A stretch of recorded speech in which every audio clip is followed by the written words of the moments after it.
مسلمان جھوٹ نہیں بولتا، مسلمان دھوکہ نہیں دیتا،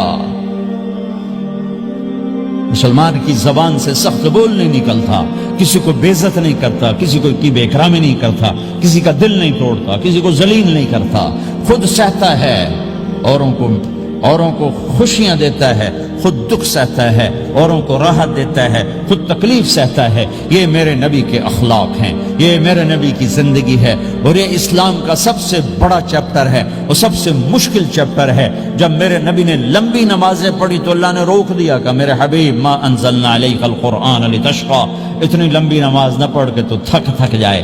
میرے نبی نے تبلیغ میں زور دکھایا تو اللہ نے روک دیا، فلتذهب نفسك علیہم حسرات، میرے نبی اتنا غم نہ کر کے آپ خود ہی آہیں بھرتے بھرتے آپ مر جائیں۔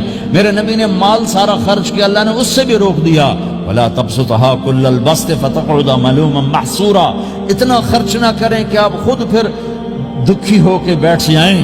خرچ کرنا بہت بڑا عمل، تبلیغ سب سے سارے عملوں کا سردار عمل، تبلیغ سے بڑا کوئی کام ہوتا تو اللہ نبیوں کو دیتا، اگر تبلیغ سے بڑھ کر کوئی کام ہوتا تو اللہ نبیوں کو دیتا، گشت سے بڑھ کر کوئی محنت ہوتی تو اللہ نبیوں کو دیتا۔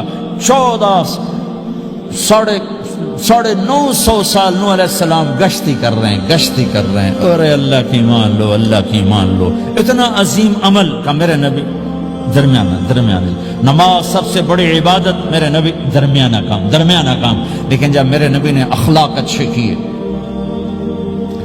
دشمن کو معاف کرنا۔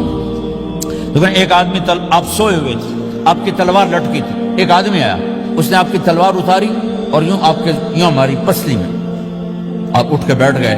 اب وہ قتل کے ارادے کے لیے آ چکا ہے اور تلوار یہاں ہے، کہتا من یمنعک منی، اب بول تمہیں کون بچائے گا؟ تو آپ نے مسکراتے ہوئے کہا اللہ، تو اس کے ہاتھ سے تلوار گر پڑی، تو آپ نے اٹھا لی، آپ نے یوں سیدھی کی، اب تو بچا، تجھے کون بچائے گا؟ وہ کہنے لگا مجھے تو ہی بچائے گا، وہ تو اللہ کو جانتا نہیں تھا، کہا بابا مجھے تو ہی بچائے گا۔ تو آپ کہتے ہیں اس کا سر اڑا دو، یہ نبی کو قتل کرنے آیا ہے۔ میرے نبی نے فرمایا کلمہ پڑھتے ہو؟ کہا نہیں پڑھتا۔ کہا جاؤ معاف کیا۔ یہ میرے نبی کے اخلاق ہیں۔ 20 سال جنہوں نے قتل کے منصوبے بنائے، قتل کے منصوبے، مکہ والے، جب آپ مکہ میں فاتحانہ داخل ہوئے، ابو سفیان سب سے زیادہ آپ کو دکھ پہنچانے والوں میں پیش تو آپ نے ابو سفیان کو عزت دی۔ جو ابو سفیان کے گھر میں داخل ہوگا اس کو کچھ نہیں کہا جائے گا۔ آپ تو ابو سفیان کو بلا کے سولی پہ لٹکاتے ہیں، اور آپ کہہ رہے ہیں جو ابو سفیان کے گھر میں جائے گا اسے کچھ نہیں کہا جائے گا، جو بیت اللہ میں ہوگا اسے کچھ نہیں کہا جائے گا۔ سارا مکہ سامنے، آپ یوں بیت اللہ کا دروازے پر یوں دونوں ہاتھ ایسے ٹکا کے کھڑے تھے۔ پھر آپ نے کہا میں کیا کروں گا اب تمہارے ساتھ؟ تو سہیل بن عمر نے کہا آپ کریم ہیں، کریم کے بیٹے ہیں، تو آپ نے کہا جاؤ میں نے معاف کیا۔ یہ اخلاق آج مٹ چکے ہیں، مردوں سے، عورتوں سے، علم والوں سے، خانقاہ والوں سے، تبلیغ والوں سے، سب زیرو ہوئے پڑے۔